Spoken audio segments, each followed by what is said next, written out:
Dennis Rath with Dennis Rath Home Sellers. How are you doing today? Today I want to talk to you about something that's disturbing in my opinion. And before I get into it, I need to give you a little bit of background. Years before COVID hit, there used to be a marketing tool that we used called the Coming Soon listing. And the Coming Soon listing was originally used to give the homeowner time to do whatever they needed to do with the house. It was only a few days or maybe a week or so. And then what would happen would be it would be like an iPhone. You know how they do iPhones? They have this big event. So you could get a lot of people to rush in and take a look at your house. But what really happened on the real estate end of it, by the time the house became available, it was already sold. We got shut out of a number of houses that happened to. And consequently, the MLS and the National Association of Realtors got together and said, hey, listen, this is not helping homeowners. So they disallowed the practice of coming soon listings.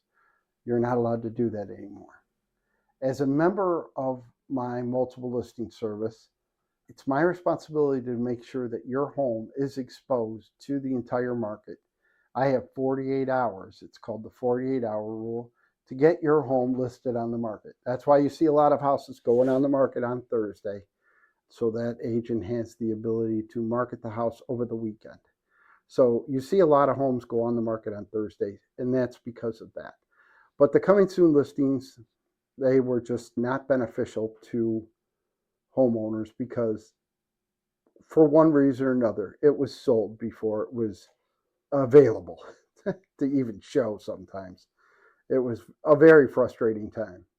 Well, it sounds to me like we have the same problem coming back, except now it's called something different. It's called an exclusive office or a market exempt listing. And what this is exactly what it sounds like. You're limiting the amount of buyers that can take a look at it because only that brokerage or that small group knows the house is available to show it or whatever the case is. Normally there won't be any yard sign or anything like that. So these properties are being marketed to a smaller group of people. And as a home seller, your actual goal, 98.99% or whatever the case is to get the most amount of money in the least amount of time with the least amount of hassle. So you're trying to maximize your sale price because that's what homeowners do, and that's what should be expected. Well, the National Association of Realtors did a study, and it said that homes exposed to more leads bring higher prices to more home buyers. And as you know, and I know because I keep saying it to you, it's all supply and demand. So there is a lot of demand in this market, a lot of demand. There is a limited amount of inventory. Even as the weather is warming up, this is the beginning of April, and there's not nearly the amount of homes on the market that there are for buyers. So you're seeing multiple houses being sold for higher prices. So this type of listing, an exclusive market or exclusive agency, whatever they want to call them, it's going to end up harming home sellers just as much. And I don't understand how it got through because it's clear from the study they did with the coming soon listings that this is detrimental.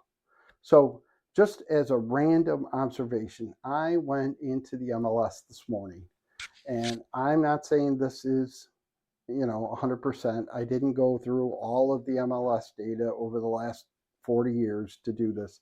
This was just me looking on the MLS today really quick. So in the last 90 days in our West Shore market, which is basically the west side of Cleveland along the lake shore, we've had 182 sales. And out of that 182 sales, 14% of them sold for the exact list price. 14%. Now, 38% sold for less than list price, and 46% sold for more than the list price. By the way, the 38%, none of those 38% were dramatically lower than the list price. Okay. So I also randomly took 7 houses that were listed and sold by the same company. And that was 7 listings that I found in this 182 mix. And out of that, 6 of those houses sold for the list price exactly. 6. 1 went for over list price. So, like I told you, it wasn't a scientific study. It was just me looking on the MLS. But 6 selling for exactly the list price and not a penny more, it tells me something. I'm not exactly sure how I could point it, or whatever. You understand what I'm saying. 6 for the sale price, 1 over listing price. And in a general market, 46% of them sold for more than the list price. And that's just about half. And only 14% sold for the exact list price. So I don't know exactly how these contracts are being signed. I understand from back when I was in a continuing education class with another broker from one of those big box brokers, and they were taught to say to the homeowner that this is going to be less hassle. You're going to have less people walking through your house. And they made it sound like less people walking through your house is actually a positive, and it's not. It's negative. You want to have as many people walk through that house as you possibly could have if you want to maximize your sale price, right? So that's what I'm guessing is, how this is going to be sold. So I just want you to be aware of it. I think this exclusive office listings or market exempt listings are actually detrimental, not only to the homeowner, but also to the home buyers that are trying to find a house, also to the other agents that are in the marketplace. I think it hurts the industry. I think it hurts everyone in the industry. And as I talked about before in a previous video, we're in a situation today because of how few houses are on the market. And 72% of, I think that was the number, 72% of real estate agents didn't sell a single home in the year of 2024, 72%. So these big box brokers are fighting for their lives. They have ginormous overhead, and it's just not a good situation. That was one of the reasons why I went on my own. I've been selling real estate now for over 30 years in this marketplace. I think my name is pretty well known. When I started in real estate in 1984, you literally had to belong to a big company, a big name, a national brand. That I belonged to was ERA. It was like Century 21 and Coldwell Banker, Remax, all of those big name companies. And it was attractive to be a part of that because we had the national advertising and all of that. But when it comes down to it, when I went on my own in 2020, and I realized that there's no need for any of that overhead anymore. Belonging to a national franchise or a big box broker, there's just no need for it. Because to do the best for your home seller is to expose it to the entire market. And I can expose the house to the same marketplace that any other broker in our market could do. And if I couldn't, I definitely would have never, ever went on my own. I would have joined another franchise. But there's just no need. Zillow, Realtor.com, the MLS, Trulia, all of these places have leveled the field. So a small person or a small company like mine can compete with a national franchise because my houses are being exposed to the entire world as well.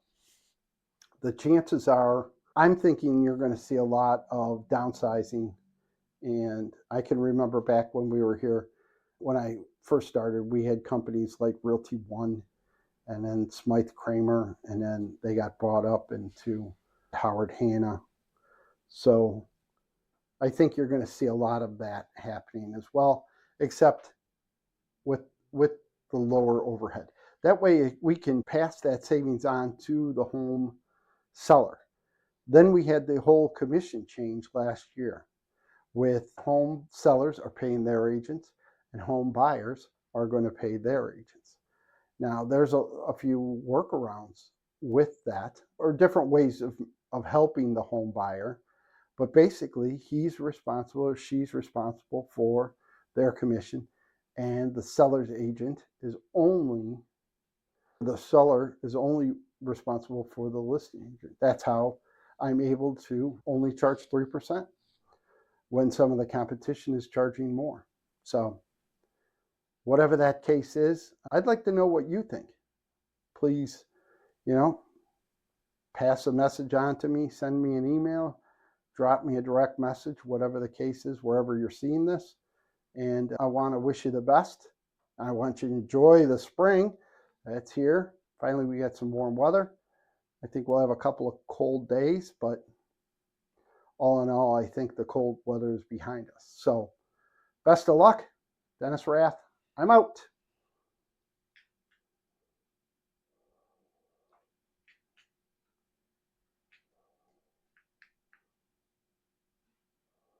Okay.